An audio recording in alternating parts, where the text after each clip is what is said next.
Hi, and welcome back to my review of Giants bobbleheads.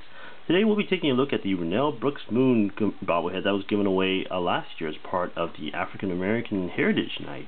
Renel sits at her desk at her PA station. She's got her little microphone, she's got a little PA box, she's got a little tiny African American bobblehead that's on her desk. This is the world's first bobblehead with a bobblehead on it, which is kind of funny. The bobblehead was tucked away inside the foam, and I think for a lot of people did not know that he actually is tucked away there. So a lot of bobbleheads of Renel might not have this just because they didn't know there's a little bobblehead that goes on the bobblehead. In any case, this is Renel. Renel has been the Giants PA announcer since 2000 when they moved into Pac Bell Park. A lot of people think that Renel was the world's first female PA announcer. She wasn't. There was another woman by the name of Sherry Davis who started back in 1993 when Peter McGowan took over for the Giants. In any case, this is Renel, and she comes from a long line of Giants bobblehead announcers. There was Crook and Kipe, which I have already reviewed. There's Lon Simmons, there's Renel, and then later this year there will be a John Miller, I think, will also talk. And so here's Renel. We'll push the button on her PA box, and this is what she sounds like. And now, ladies and gentlemen, your San Francisco Giants!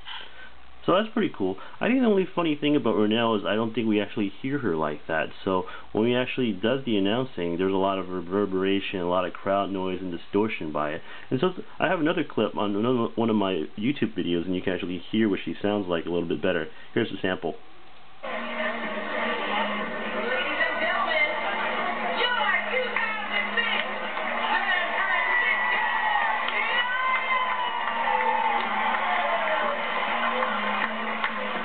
Kind of cool.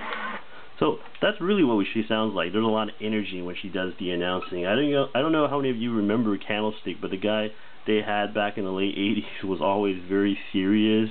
It was like attending a funeral where he would come up and really enunciate the players' names. He would be like, "Now batting, number 22, Will Clark." It was a very serious thing, as if, oh, we're in procession to watch something holy or something. It was kind of weird. There was no energy to the guy. So this guy, that guy hopefully gone away. I don't know who he is. Apologies. But in any case, I definitely prefer Renel. Renel definitely has her favorite players, and she does enunciate some of the players' names a little bit differently. Like when it was Omar, it was like, Omar Vizquel. Or right now, it's every time Pablo comes up, it's Pablo Sandoval. So it's kind of cool. She adds a little bit of the hipness, kind of a soul, kind of a jazzy, kind of a coolness to her. I think she really adds a lot of the class in the organization every time she's doing the players announcing. In any case, this is Renel, bobblehead from last year. If you look on eBay or Craigslist, I'm sure you'll find her for somewhere around 40, 50, 60 bucks, somewhere in that type of range. So, in any case, thanks for watching my video. Go Giants! Bye!